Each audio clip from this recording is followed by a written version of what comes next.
Agroecologic Sendirian Berhad aims to provide tools and skills to navigate through the multifunctional aspects of food security and environmental concern in collaboration with multiple stakeholders in various industries and agencies to manage those complexities to achieve profitable sustainability for all. 50 farmers at Tenggilan began training in the system of rice intensification, or SRI, with Agroecologic facilitators, organized by the Honorable Datuk Wilfred Bumburing. Datuk Wilfred Bumburing is the Malaysian Federal Member of Parliament representing that district. Tenggilan is just south of Kota Belud, recognized as the largest rice bowl of Sabah. So far, the benefits of SRI have been validated in more than 41 countries. Saya dukung penuh, saya minta para menteri, apalagi Menteri Pertanian juga akan mendukung penuh. Mari kita kembangkan SRI ini seluas-luasnya. Menurut saya, SRI inilah contoh nyata pembangunan pertanian berkelanjutan sebagai koreksi dari Green Revolution, pembangunan hijau yang dulu banyak menggunakan pupuk-pupuk kimia dan cara-cara yang ternyata bisa mengganggu lingkungan, terutama untuk jangka panjang. Bapak Presiden yang kami hormati, nama kami Igetut Subagia, kami petani dari Bali. Dalam kesempatan yang berbahagia ini, kami di Bali yang difasilitasi oleh Desem Nekon Privat untuk memberikan fasilitas maupun pembelajaran kami di lapangan untuk pelajari sistem SRI organik, dan baru kami tahu bagaimana kebenaran daripada pertanian SRI organik ini yang akan mampu merubah negeri kita ini di sektor pertanian secara luas dan akhirnya bisa mempersembahkan pangan dan untuk mempertahankan suasana pangan kemudian. Terima kasih Pak Ketut dari Tabanan. Ada pepatah bahasa Inggris, seeing is believing. Lihat dulu, yakin, baru mengerjakan. Oleh karena itu pelatihan menjadi penting. Kebun percontohan, demonstration plot juga penting. Tadi Pak Solikin waktu panen bersama saya menceritakan waktu baru dikenalkan, suami istri bisa ribut ini karena yang tadinya menanam itu banyak begitu kok cuma satu. Ya ini apa kira-kira kalau nggak tumbuh seperti apa?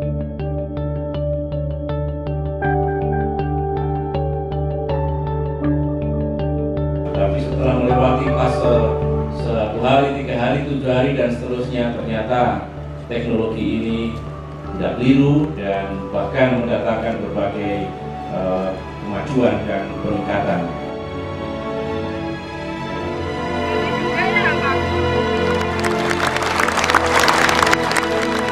Sekali lagi mengapa saya dukung SRI dan mari kita kembangkan seluas-luasnya, karena produktivitas naik tanpa merusak lingkungan, itu kuncinya.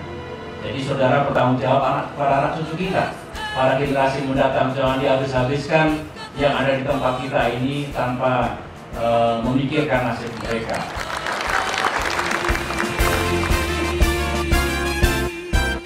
Farmers in Sabah have been learning about the system of rice intensification since 2009.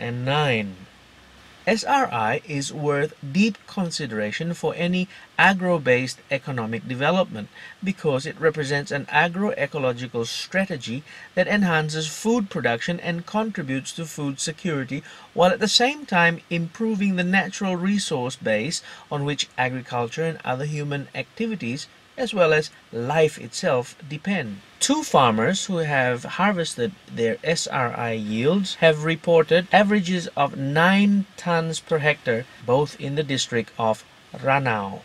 Agriculture is a major contributor to environmental issues today.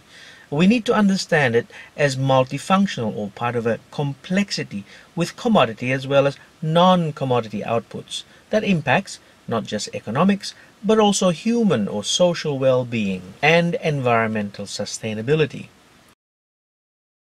And Professor Victor Lee, thank you very much for coming to Sabah. And to be honest with you, when the organizer first approached me, they told me about agriculture. I said, my ministry has nothing to do with agriculture. But I was quite apprehensive because I don't want to step into somebody's door and try to be an expert on something that is obviously not my field. I think perhaps the reasons why I encourage them to do it is simply because I think there is a need for us to change the mindset of farmers.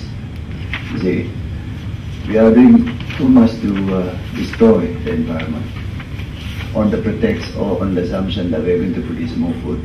Of course, it does produce more food, but at what expense? I think that's the real issue. Take for instance, Undasang in Ranao district where I come from. If you look at the vegetable farming, it is the main source of vegetables, temperate vegetables for the whole country and even beyond Sabah. But in the process, they had practically polluted the river that runs through up to Ranao, and that river will really run through the length and breadth of Sabah and ends up in somewhere in Sinakan, Rabu. Perhaps the time is now for us to change. Go back and tell the farmers to produce a better crops. No, thank you very much, and thank you very much to all the professors and all of us who will take the time to do with us. Terima kasih.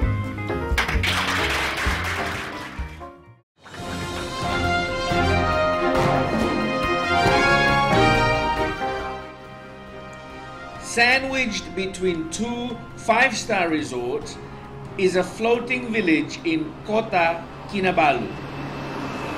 Traditionally, this is home to many fishermen. The stilt houses pose a challenge to urban planners. But for many throughout Sabah, this is simply home.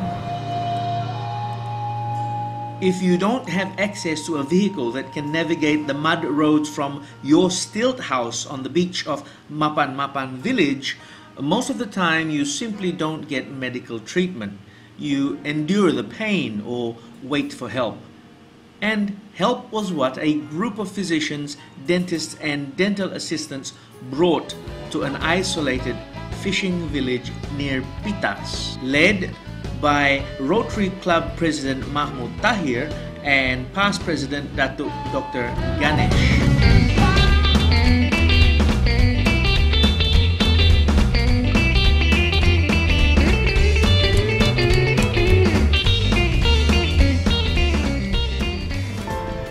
Over 70% of the world's poor in developing countries live in rural areas and are directly or indirectly dependent on agriculture for their livelihoods. These people are the most food insecure. Farmers, fishermen, and forest users, as well as the urban poor, are also badly affected. In many developing countries, underinvestment in the agricultural sector, the dismantling of public support programs, and the impact of trade liberalizations have undermined the small-scale farm sector and fishermen and national food production capacity, leaving these communities vulnerable to price volatility. Undernourished, many of these communities suffer health-wise in isolation.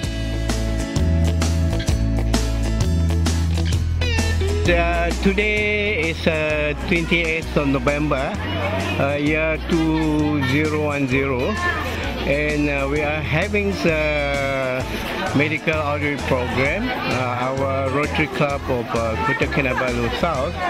This is one of those outskirts. The place is quite far off from Kota Kinabalu, more than 300 kilometers, I guess.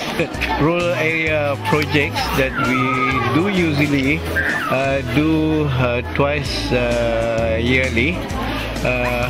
and this is the first project for the year, and we are choosing this place almost at the tip of Borneo, in the district of Pitas. We are already in this place. We're bringing doctors, so we have 2 doctors doing general medical checkup. Then we have a dentist.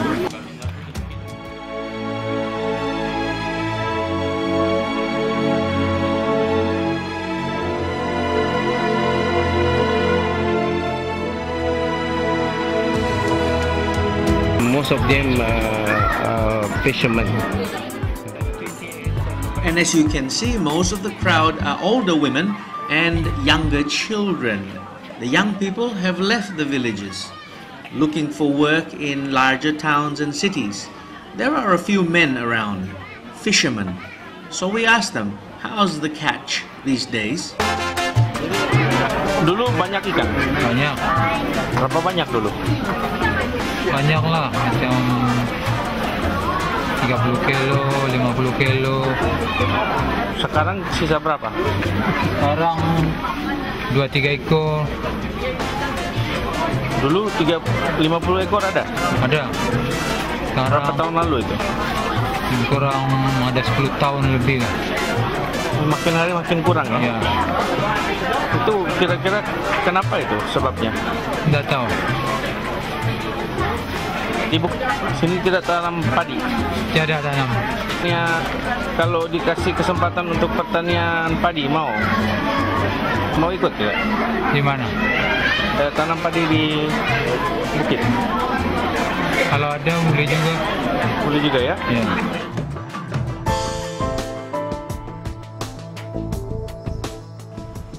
A few kilometers up the road, some people in the community are planting rice up the hill. This might be a good supplement for their income.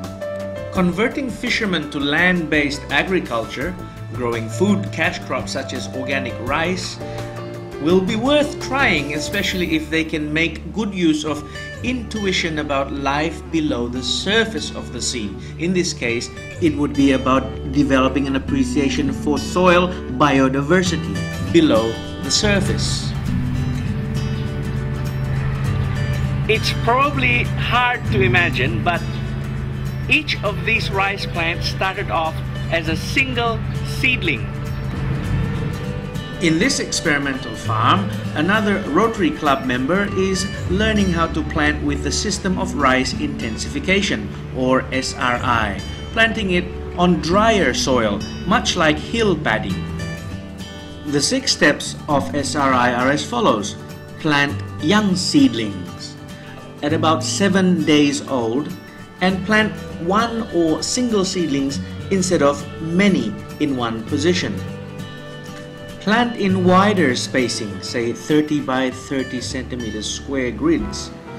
Intermittent irrigation is practiced where the water comes on and off but never flooded. Weeding or soil aeration is practiced every 10 days until 40 days old. And finally, provide organic fertilizer. Rice straw is turned into compost. These will provide bigger and healthier roots with abundant soil biodiversity, life below the surface. The use of organic instead of chemical fertilizer will be better for marine life and for fish. Besides, they produce bigger and healthier crops like this SRI sample versus a conventional rice plant. This is Linta Superstore in Damai. And this is where the organic SRI is being sold in Sabah.